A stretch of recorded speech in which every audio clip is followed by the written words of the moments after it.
Halo semuanya, kembali lagi di channel Dan Film. Kali ini Dan Film akan mereview sebuah film yang sangat berbeda dari film-film sebelumnya, dimana kali ini Dan Film akan mereview sebuah film anime Cina atau yang biasa disebut Donghua. Dan anime ini sendiri berjudul Shaolin, yang berarti dunia roh. Oke, biar pembahasan yang lebih jelas, langsung saja kita ke inti videonya.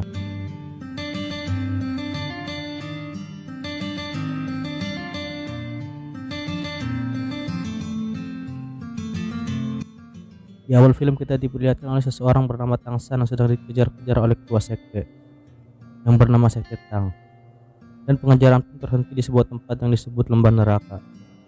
Penyebab Tang San dikejar-kejar oleh para ketua sekte yaitu dikarenakan Tang San dianggap sebagai pengkhianat karena telah berani menyusup ke dalam sekte dan mempelajari jurus-jurus terlarang tanpa izin. Karena hal itu Tang San pun divonis hukuman mati oleh ketua sekte. Sebelum Tang San menjatuhkan dirinya ke lembah neraka, Tang San pun membela dirinya kalau dia bukanlah pengkhianat.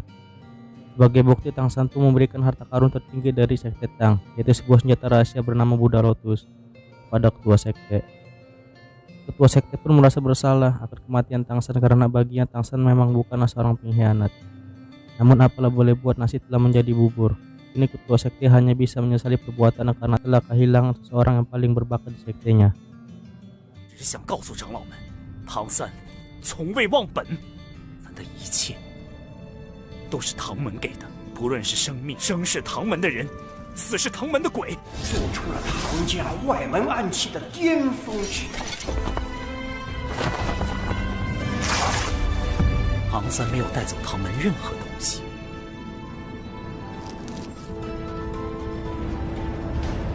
不是叛徒。 他是200年来，如果他还活着，将是我这掌门之位唯一。 Lalu cerita pun kembali ke Tang San. Setelah terjun bukannya mendapatkan kematian yang diharapkan, Tang San pun malah bereinkarnasi dan berubah menjadi anak kecil di dunia yang berbeda dan asing baginya. Lalu Tang San pun melihat kedua orang tuanya yang sedang bertempur demi melindungi dirinya, sampai-sampai ibunya pun rela mengorbankan dirinya demi keselamatan anaknya. 放过尸体！我跟你们走。 站得起来，可以试试。陌生时段，这是哪？ Dan kini Tang San pun telah menjadi anak-anak yang berusia 6 tahun. Tang San selalu tumbuh menjadi anak yang istimewa, di mana dia mampu melihat masa lalunya saat Sekte Tang dulu. Tang San memang anak yang cerdas, karena dia tidak pernah menyanyiakan keistimewaannya itu untuk mempelajari kembali jurus-jurus yang pernah dia kuasai sewaktu di Sekte Tang dulu, seperti jurus mata iblis ungu, tangan besi, dan lain-lain. Namun Tang San merasa sangat lelah di dunianya yang sekarang, karena untuk menguasai jurus Kuantian pun dia tidak mampu, bahkan untuk 1 level pun. 玄天宫一共9重，怎么这第1重就如此麻烦？ Setelah selesai memikirkan itu, lalu Tang San pun pulang. Tang San tinggal di sebuah desa terpencil bersama ayahnya, yang dimana ayahnya bernama Tang Hao. Namun hidup Tang San bersama ayahnya seperti sangat membosankan, karena ayah Tang San merupakan seorang pemabuk. Tak lama kemudian kepala desa pun datang untuk menjemput Tang San. Kepala desa mengajak Tang San dan kawan-kawan untuk menemui Master Roh yang bernama Suyanto.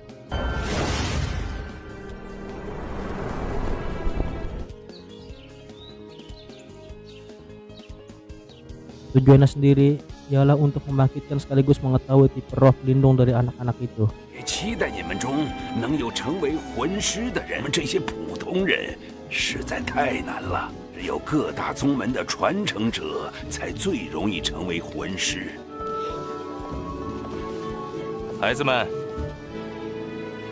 我叫素云涛，26级大，现在我将逐一对你们进行武魂觉醒。 Lalu Suyanto pun menyuruh satu anak untuk maju dan menjulurkan tangannya, dan ternyata roh pelindung anak tersebut berupa alat tani.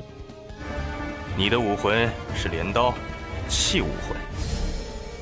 唉，没有魂力，你不能成为魂师。 Namun sangat disayangkan karena roh pelindung dari anak-anak tersebut rata-rata keseluruhannya mempunyai roh pelindung tani. Menurut Suyanto, roh pelindung jenis itu tidaklah berguna. Dan kini saatnya Tang San pun maju dan menunjukkan roh pelindungnya, dan ternyata berupa roh pelindung jenis rumput biru perak. Namun lagi-lagi Suyanto pun mengatakan bahwa roh pelindung jenis ini pun sama-sama tidak berguna. Tetapi yang tidak Suyanto ketahui bahwa Tang San mempunyai roh pelindung di tangan kirinya yang berupa palu kecil yang sengaja Tang San sembunyikan. 又是一个废物。看来是 Merasa tidak puas dengan perkataan Suyanto, Tang San pun meminta agar dia diizinkan untuk menyentuh batu kristal tersebut. 叔叔，您还没对我进行魂力测试呢，让我试试吧，叔叔。试一下魂力，也不会浪费太多时间。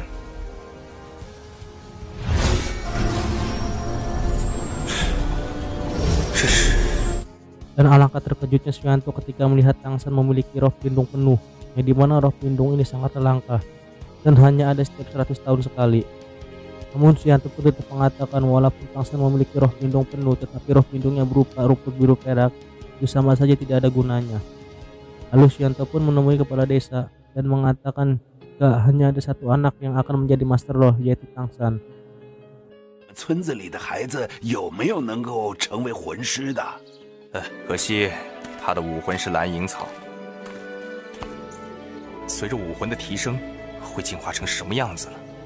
废武魂终究是废武魂。 Lalu setelah itu Tang San pun pulang bersama kepala desa. 唐昊，唐昊， Saat di rumah, kepala desa pun kesal kepada Tang Hao yang kerjaannya cuma tidur dan mabuk saja. Lalu kepala desa pun memberitahu Tang Hao kalau roh pelindung milik Tang San berupa rumput biru perak.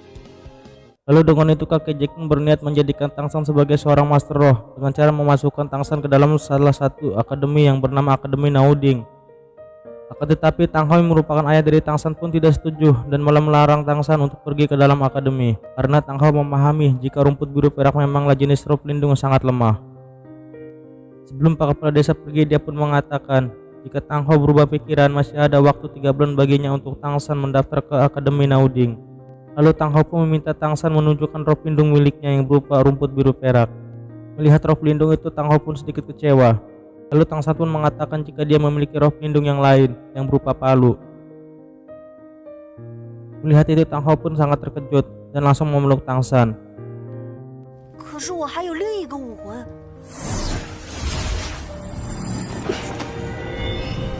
这是我的儿子。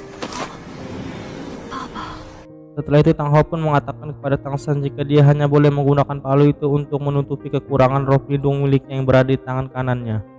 记住，在你的未来，一定要有你左手的锤子，保护好你右手的草。我会的，一定。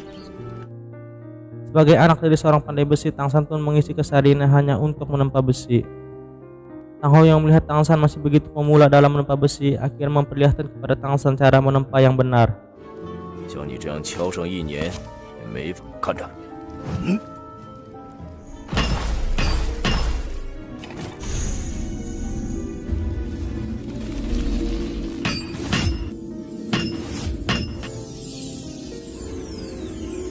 Tang San merasa jika jurus-jurusnya saat ini telah mengalami kemajuan. Dan tak lama setelah itu Tang San pun menyiapkan makanan kepada Tang Hao. Lalu Tang Hao yang berubah pikiran pun akhirnya mengizinkan Tang San untuk pergi ke Akademi Nauding. Dan untuk biaya hidup dan lain-lain, Tang Hao pun menyuruh Tang San untuk mencari pekerjaan sampingan sebagai penempa besi. Namun sebelum pergi, Tang Hao meminta Tang San berjanji kepadanya agar tidak menggunakan atau menambahkan cincin roh kepada martial soul palunya. Tetapi Tang San boleh menggunakan martial soul palunya hanya jika nyawanya sedang terancam saja. Namun untuk roh pelindung biru perak, Tang San boleh menggunakan sesuka hatinya. Lalu tak lama dari itu kakek Jack pun datang. Dan sebelum pergi, Tang San pun menyiapkan makanan terlebih dahulu untuk Tang Hao. 都要走了，还想着你那酒鬼爸爸的早饭？杰克爷爷，您再等我一会儿。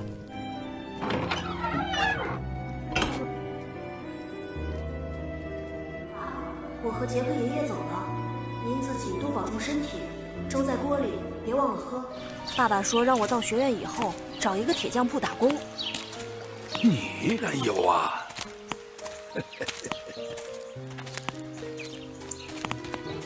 Dan singkat cerita, mereka pun sampai di kota Akademi Nauding. Kakek Jack berharap kepada Tang San agar dia bisa menjadi seorang master roh yang sangat kuat, agar kelak bisa membanggakan desanya. Lalu kita pun diperlihatkan oleh seorang wanita cantik yang sedang bertanya kepada seorang pria tempat asrama wanita, namun tidak diberitahu. Lalu Shin pun kembali kepada Tang San. Di saat Keke Jack dan Tang San ingin masuk gerbang akademi, mereka pun ditahan oleh penjaga gerbang tersebut. 小兄弟啊，我们从圣魂村来，这个孩子是我们村子今年送来的。学院可是好多年没有过工读生了，你们不会是冒牌货吧？ Lalu kakek Jack pun memberikan surat itu kepada penjaga gerbang. Namun bukannya diizinkan masuk, penjaga itu malah mengolok-olok Tang San dan kakek Jack tentang roh pelindung penuh milik Tang San. Dan penjaga itu mengatakan kalau surat ini hanyalah surat palsu. Mendengar hal itu, Tang San pun merasa kesal dan langsung mendorong penjaga itu. Tang San hampir saja membunuh penjaga itu melalui senjata rahasianya. Namun untungnya seorang bernama Guru Tase pun datang dan melerainya. Setelah membaca surat itu, akhirnya Guru Tase pun mengajak Tang San untuk masuk. 住手吧！大师，您回来了。老先生，能否把武魂殿的证明给我看看？这是第一次，也是最后一次。 Di tengah perjalanan, Guru Tase pun menanyakan tentang roh pelindung ganda milik Tang San. Mendengar hal itu, Tang San pun hanya merasa heran dan bertanya-tanya dari mana dia mengetahui tentang roh pelindung ganda miliknya. Namun karena sudah terlanjur terkesan, Tang San pun akhirnya bersujud dan meminta kepada Guru Tase agar dia diangkat menjadi muridnya.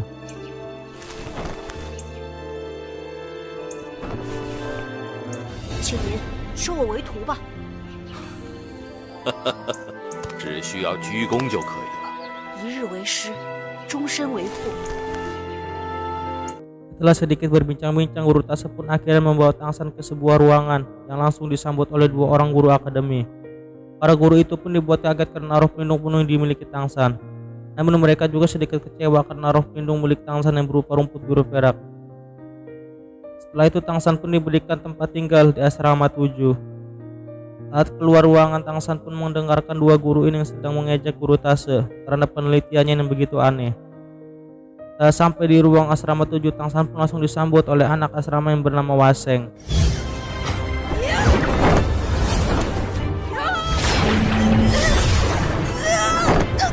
Lalu dengan mudah Tang San pun membanting anak itu. Karena Tang San telah berhasil mengalahkan anak itu, akhirnya Tang San pun diangkat menjadi ketua di asrama 7.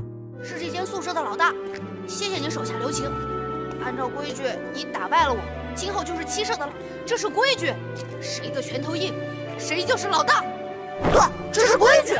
Namun tak lama berselang, datang seorang wanita yang barusan tadi kita lihat. Dia bernama Xiaowu.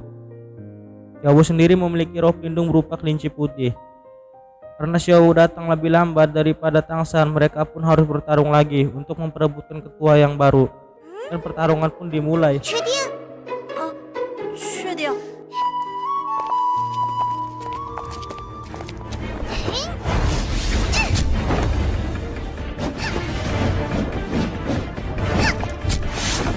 Tang San pun merasa kesulitan menghadapi Xiaowu karena gerakan dan kelincahannya yang begitu cepat.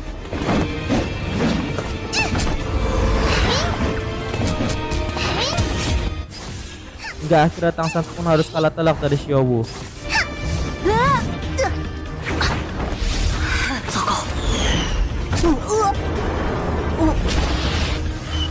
Lalu Xiaowu pun memberitahu Tang San bahwa teknik yang dia gunakan ini bernama Rao, yaitu sebuah teknik yang mengarahkan kelenturan dan kegigihan tubuh. 我这个叫柔技，利用身体的柔软和韧劲发动的技能。柔技，包括唐门在内江湖盛名的门派中，我似乎从未见过。 Dan setelah itu mereka pun pergi ke ruangan kantin, di mana saat itu Waseng, Xiaowu, dan Tang San pun diejek sebagai orang yang sangat miskin oleh anak-anak orang kaya yang berada di lantai atas.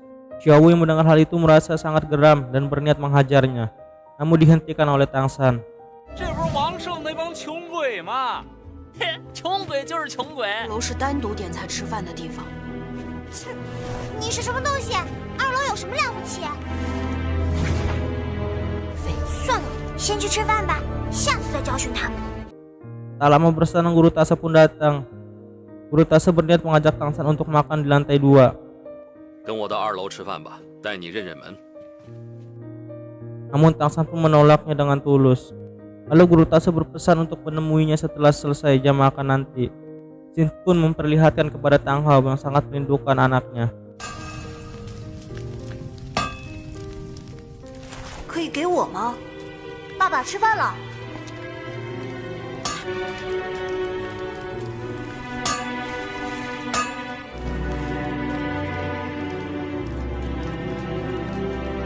爸爸， Kembali ke Tangshan yang dimana Guru Tase meminta agar Tangshan untuk menunjukkan roh pelindung ganda miliknya. Dan Guru Tase pun dibuat terkejut setelah melihat roh pelindung ganda milik Tangshan. 姓唐， Lalu Tase pun berpesan kepada Tangshan agar dia tidak menunjukkan palu itu kepada orang-orang dan tidak boleh menambahkan satu cincin pun ke palu itu. Kata-katanya itu pun persis seperti apa yang dikatakan Tang Hao. 爸爸这么说，老师也这么说。 Setelah itu Guru Tase pun berniat mengajak Tangshan berburu hewan roh di hutan. 合适的魂环，让你进阶到我们要准备进入森林了，你不能从现在开始。 Namun bagi kalian yang menyukai video ini jangan lupa like, komen, dan subscribe ya. Bye bye.